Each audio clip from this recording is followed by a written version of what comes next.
I've been a guide here for 15 years. People sometimes ask me what the most memorable tour was. There are the usual suspects, DAD, the Maginot Line, Omaha Beach. But one comes to mind when I think of the most evocative place. It's a small village called Ordemer, pretty and picturesque in the summer. But in the winter of 1944, it was an icy, windswept shell of its former self. A young Canadian soldier named John was stationed there during the Battle of the Bulge. His job was to guard a vital crossroads.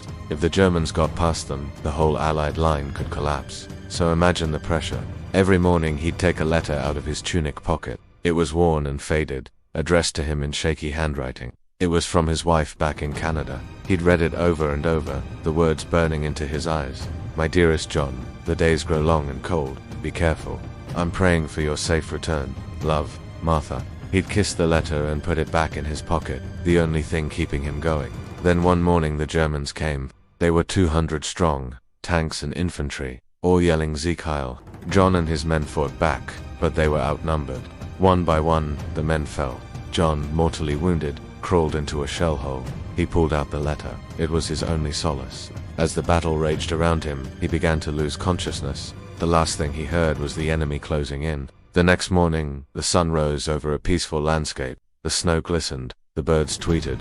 It was a beautiful day to be alive. And there, in that shell hole, was John, dead. The bullet had hit him just below the heart, but in his hand was a letter, not crumpled or torn, addressed in shaky handwriting to him. His John. It had protected his heart. I don't know who wrote that letter, but I bet it was Martha. That story always gets me. Maybe it's the image of the young soldier with a love letter tucked under his tunic. Or maybe it's the thought of a wife back in Canada praying for her husband's safe return. Whatever it is, it's a powerful reminder of the human side of war. If you want to hear more stories like this one, come on a tour with me. I'll be your guide.